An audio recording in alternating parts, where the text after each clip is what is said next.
Good day mga ka-sports natin dyan, Creamline Cool Smashers. Pinakaaabangan ng kani-kanilang mga fans dahil medyo tahimik nga ito at hindi masyado bongga ang kanilang pagre-recruit ng mga bagong players. Pero alam nyo ba na mayroon papasok sa Creamline Cool Smashers na talagang makakatulong sa kanila? At kapag nakapasok na nga ang tinataya nating isang magaling na middle blocker, tapos na ang boxing, ika nga. Mukhang ang Creamline Cool Smashers ay mamamayagpag na naman muli pagdating sa PVL on tour. Kitang-kita naman natin na ang Creamline sa All Filipino Conference nasungkit na nga nila ang kanilang gintong medalya. Nakuha na nga nila or nakabalik na sa kanila ang kanilang corona. At tinataya natin sa paparating ngayong July sa PVL on tour, sila naman muli ang mamamayagpag at aagawin nila ang corona at sila ang magcha-champion. Malaki talaga ang pag-asa kahit sabihin natin na wala ang ibang mga players dito dahil nakakumit nga sila sa national team, pero hindi natin maitatanggi na ang papasok sa CCS ay talagang sobrang napakalakas at napakagaling. Alamin ang buong detalye. Pero bago ang lahat, kung bago ka muna sa aking channel, subscribe na. Click ang ating notification bell para lagi kang updated sa lahat ng issue sa volleyball. Susunod na.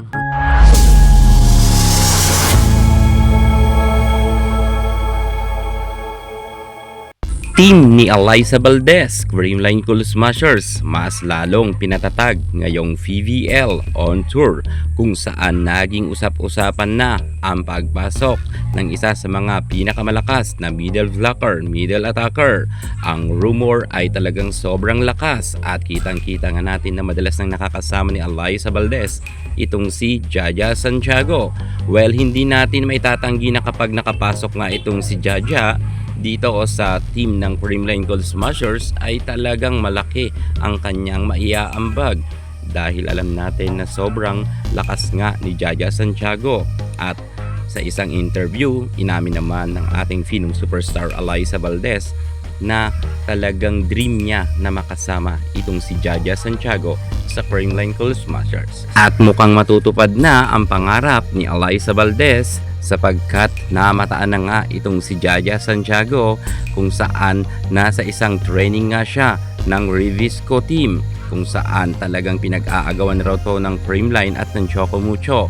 Madalas talaga noon pa man ay si Jaja Santiago at Alyssa Valdez ay magkasama na ng solid simula ng kanilang kapanahunan sa junior division hanggang dito sa national team ay nagkasama sila ni Jaja. Kung kaya hindi na rin bago para kay Jaja Santiago at Alyssa Valdez na silang dalawa ay magkaroon ng tandem.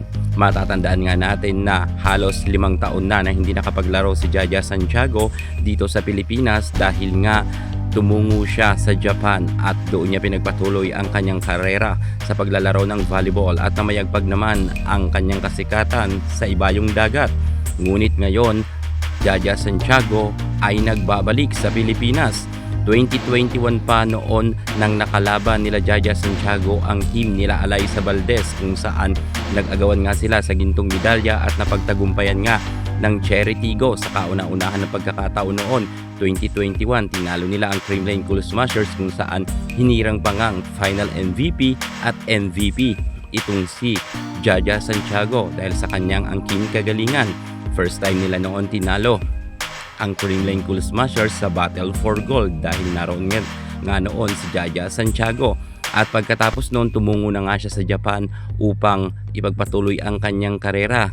At nang panahon nga na iyon ay medyo marami ngang mga Filipino fans na talagang tumaas ang kilay sa pag-alis ni Jaja Santiago dahil iniwan niya ang Pilipinas. Gayunpaman, nagkaroon na itong si Jaja Santiago ng maraming ipon sapagkat malaki rin ang sahod niya sa Japan at sa kanyang pananatili doon ng 5 taon sa paglalaro sa iba't ibang team sa Japan ay talagang lumobo ng husto ang nasabi nating ipon ni Jaja Santiago. At sa kanyang pagbabalik nga dito sa Pilipinas, alam natin na talagang pag-aagawan nga siya.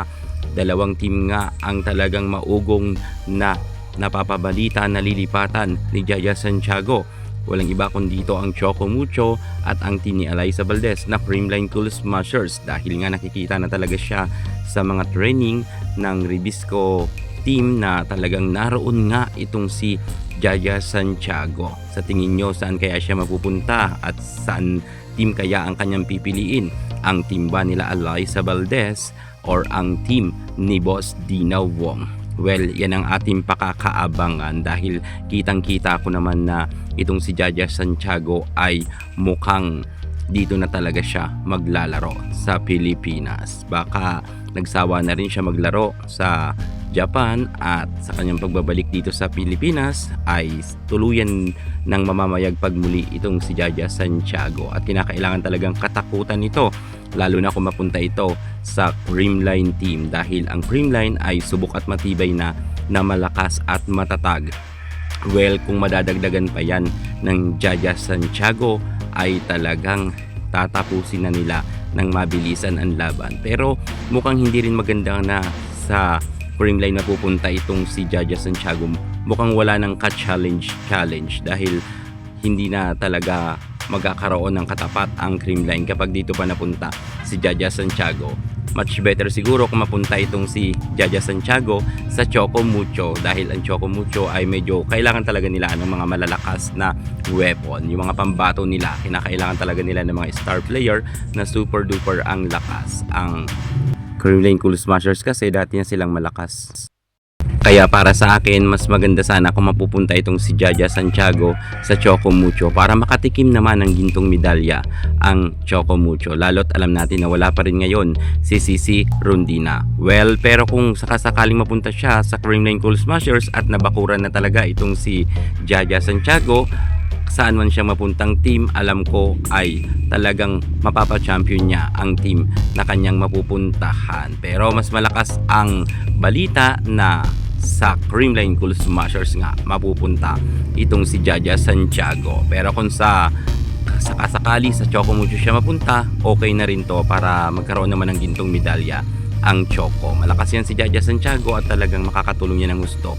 Kung saan man siya mapunta, good luck kay Jaja. Thank you so much. God bless.